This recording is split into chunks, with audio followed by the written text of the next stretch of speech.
kami ngayon sa Philippine Branch Office ng Jehovah's Witnesses at i-interviewin po namin ngayon si Brother Dean Basic para po magkaroon po kayo ng kaunting informasyon tungkol po sa mga Jehovah's Witnesses. So, bago po ang lahat, nais ko pong sana kayong tanongin kung ilang taon na po kayo at gano'n na po kayo katagal na naging Jehovah's Witnesses. Ako sa ngayon ay 58 ang edad ko. At saka nabautismuhan ako bilang saksi ni Jehovah na ako ay 14 anyos. Kaya yan yung magkaroon na 1968. So, nung pinanganak po ba kayo, yung pamilya na rin po ba ay nagsaksi ni Jehovah po or parang duman po muna kayo sa proseso ng yung pagbabaybay, pagbabible study, yung nang kayo lang po yung naging saksi sa pamilya niyo? Saksi na ang mga magulang ko nung ako ay isilang. Gayon man, gaya ng lahat ng mga saksi ni Jehovah, hindi kami nagiging saksi dahil lamang sa saksi ng magulang. Kundi ang bawat isa ay nagpapasya para sa kanyang sarili. Kaya sa tulong ng aking mga magulang at ng iba, nag-aral muna ako ng Biblia at dahil nakita ko na ang turo ay totoo at kasuwato ng Biblia, nagpasya ako maging saksi din. So, gano'n na po kayo katagal na nandito po sa Bethel? Sa Bethel dito sa Pilipinas ay 32 taon na. 1980. Nag-umpisa ako dito. So, thank you po. Ngayon naman po, magtatanong naman po yung mga kaklase ko tungkol po dun sa mga paniniwala at kung ano po yung kalagayan ng mga Jehovah's Witnesses sa ngayon. Okay? Good morning po, ako si Camila. Nais ko lang pong linawin. Kapag sinasabi pong saksi o Jehovah, ang una pong pumapasok sa isip natin ay ang pangalang Jehovah. Nais ko pong linawin kung sino nga po ba si Jehovah. Okay. Para sagutin ang tanong na iyo, gagamitin ko ang Biblia. Ha? Mas maganda yan dahil yung turo namin ay hindi basta sarili namin puro-puro o ideya, kundi galing sa Biblia. Ngayon sa Biblia, sa awit 83:18, may isang teksto na nagsasabi ng ganito, upang malaman ng mga tao na ikaw, na ang pangalan ay Jehovah, ikaw lamang ang kataas-taasan sa buong lupa. Kaya ayon sa talatang ito, si Jehovah ang kataas-taasan sa buong lupa. Sa ibang pananalita, siya ang Diyos. Siya ang pinakamataas at may personal na pangalan siya, Jehovah. Ito po ba ang relihiyon na tayo kontra kay Jesus? Kung hindi po, sino po ba siya? Para, ano pong papel niya para sa inyo? Hindi naman kontra kay Jesus. Si Jesus ang anak ng Diyos. Si Jehovah ang kanyang ama. Kaya may mahalagang papel din si Jesus. Di ba sabi ng Biblia sa ibang teksto lang, sa Juan 18, sa 17 pala, 17 sa talata 3, ito ay nangangahulugan ng buhay na walang hanggan, ang kanilang pagkuha ng kaalaman tungkol sa iyo ang tanging tunay na Diyos at sa isas na iyong isinuod si Jesucristo. Kaya si Jesucristo ang isinuod ng Diyos dito sa lupa para magturo sa atin at para maglaan ng isang haing pantubos alang sa ating kaligtasan. Sige po, thank you po. Ako po si Juanica.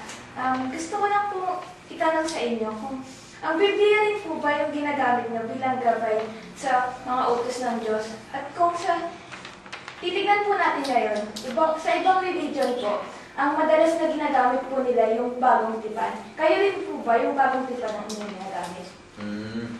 Ang Biblia talagang giya sa aming buhay kasi ito ay kinasihan ng Diyos at nagsisilbing gabay sa aming buong pamumuhay. Kung tungkol sa tanong mo, may kinalaman sa bagong tipan, sa totoo, tinatanggap namin ang buong Biblia bilang salita ng Diyos. Maging yung tinatawag na lumang tipan at yung bagong tipan. Kaya para sa amin, ang lahat ng mga kasulatan ito ay mahalaga para sa ating buhay. Ano po yung pananaw ninyo tungkol sa buhay sa langit at impyerno? Sa langit at impyerno. Sa langit, yan ang kinaroroonan ng Diyos, diba? At mga espiritu, gaya ng mga anghel, mga kerubin, si Jesus na anak ng Diyos, nandun na siya kasama ng kanyang ama. At mayroong ilan na kukunin ng Diyos para maging kasama ni Jesus sa langit bilang mga tagapamahala. Kaya yan ang dahilan kung bakit sabi ng Biblia na may iba na aakyat sa langit. Ano? Pero hindi lahat.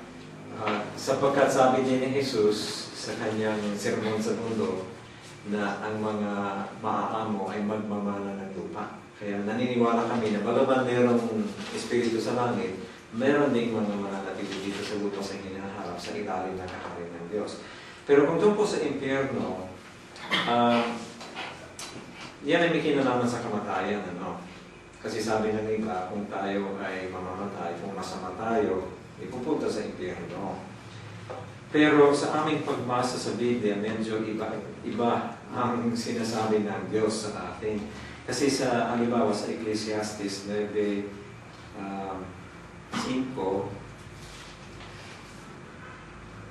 dito, sapagkat batid ng mga buhay na sila ay mamamatay.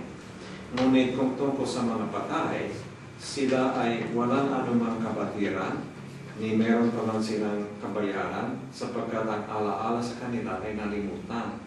Kaya ayon sa Biblia, sabi dito, ang patay ay walang kabatiran, walang maalay. Kaya yung turo na siya ay magdurusa sa impyerno, parang hindi kasuwato ng Biblia.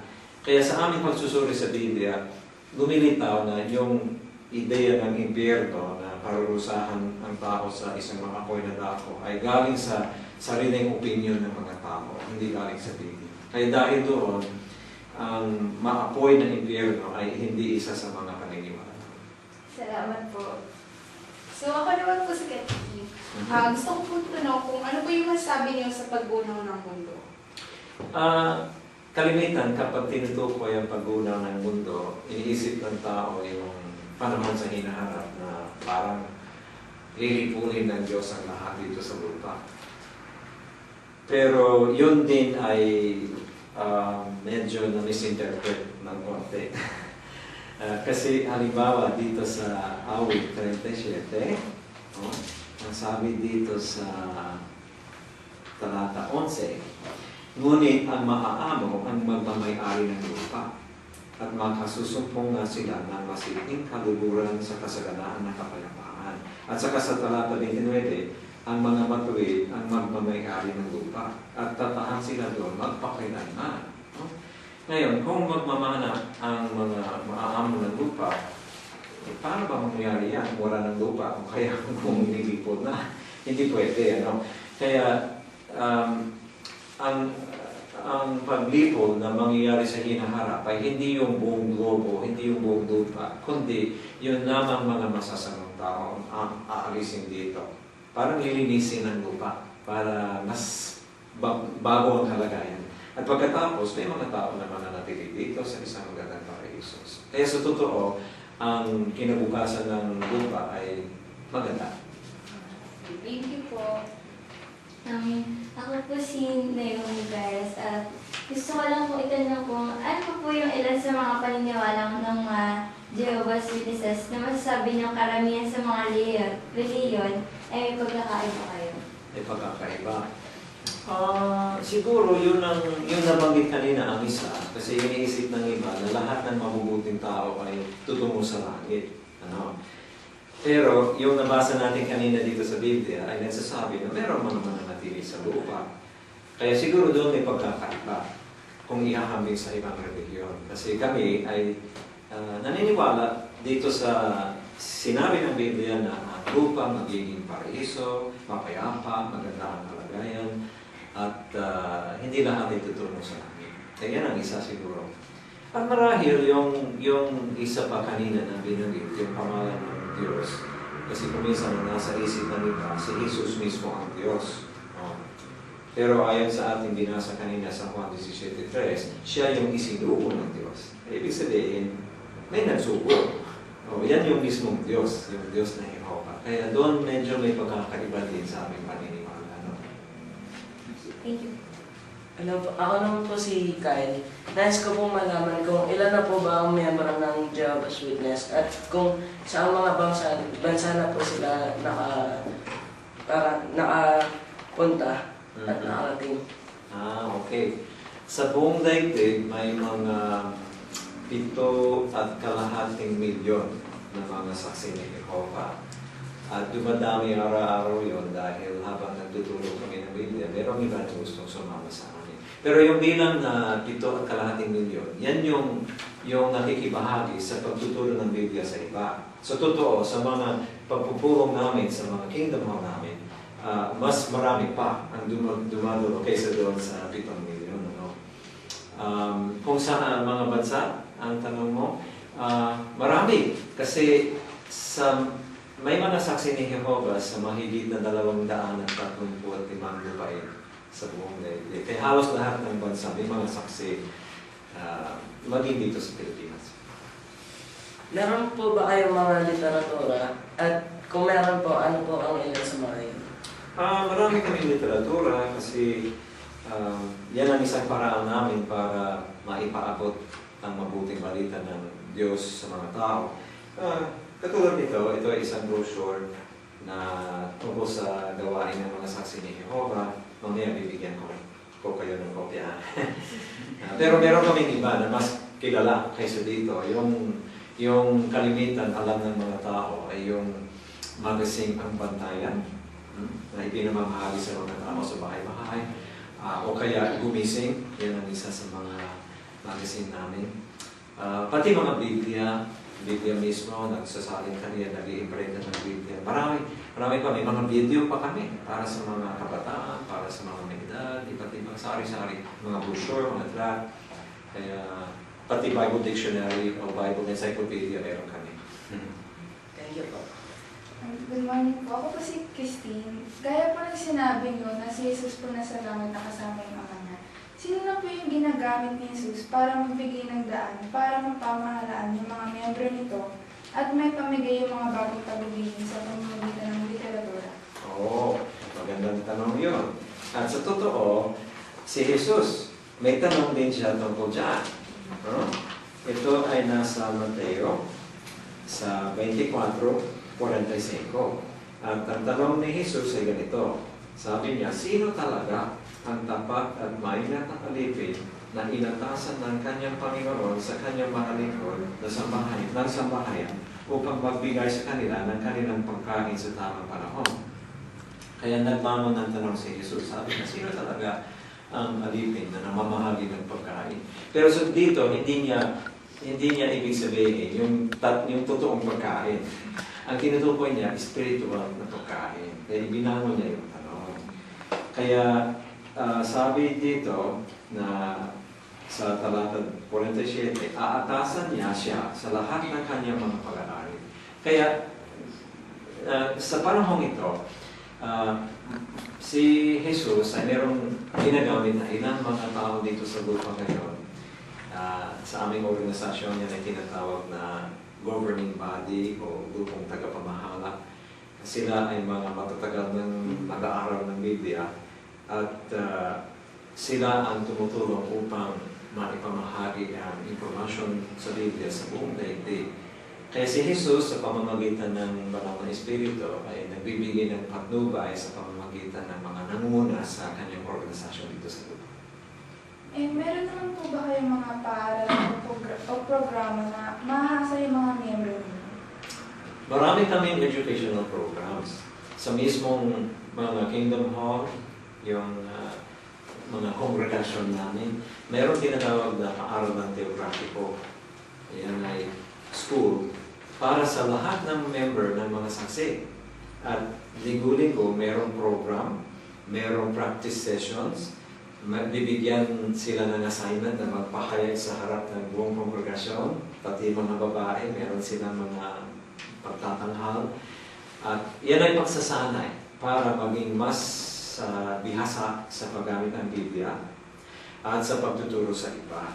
At bukod doon, marami kaming ibang mga paaralan na mga specialized. Yan, yung nasabi kong paaralan teokratiko ay para sa lahat ng membro ng mga saksi. Pero mayroong ibang mga saksi kasi na gusto maging misyonero, Kaya meron kami missionary school, meron iba na full-time preachers, kaya meron kaming school para sa kanila. Kaya hindi kulang ng mga kaayusan namin upang lalong sanayin ng mga membro namin. At kaya nga, dahil doon, napapansin ng mga tao na kapag bumisita sa kanilang bahay ang mga saksi ni Jehovah, kalimitan, kabisado nila ang Biblia. Yan ay dahil sa training namin. Salamat po. Magandang umaga po. Ako po si Rafael. Gusto ko po malaman kung ano po yung Bethel at yung mga kongregasyon po. At saka ano po yung mga namumuno dito. Yung Bethel, yan ang pinaka-opisina ng mga saksi ni Jehovah sa isang bansa. Katulad dito sa Pilipinas, sa Quezon City, may Bethel. Yung pangalan Bethel ay galing sa wikang Hebreo, na ang ibig sabihin ay bahay ng Diyos. Kaya bagay yung pangalan sa lugar kasi lahat ng mga naglilingkod dito sa Bethel ay mga ministro ng Diyos at mga volunteer na tumutulong sa gawain ng Panginoon. Yung isang tanong mo ay mga kongregasyon. Yan ang tawag namin sa bawat grupo ng mga saksi na nagtitipon sa isang lugar. Kung baga sa ibang relihiyon, parang isang grupo na bumubuo sa isang church, parang gano'n. Pero ang tawag namin ay kongregasyon. Yan ay may mga pulong, mga program sa edukasyon sa Biblia. May isa pang tanong ka? Ano po yung mga namumuno dito? Namumuno. Sa mga bawat kongregasyon ay may mga tinatawag na matatanda o mga elder. Sila ay kailangan abutin muna ang mga qualification sa Biblia para sa mga elder at sila ay kwalipikado magturo ng Biblia. Kaya meron din silang training para maging mahusay ang kanilang pangangasiwa sa kongregasyon. Madalas po namin nakikita yung mga katulad niyo na pumupunta sa bahay, kumakatok at nag-aalok ng free Bible study at literatura. Yan po ba ay isang utos o obligasyon? Bago umakyat sa langit si Jesus, meron siyang ibinigay ng utos. Ito yun, sa Mateo 28 at sa 19.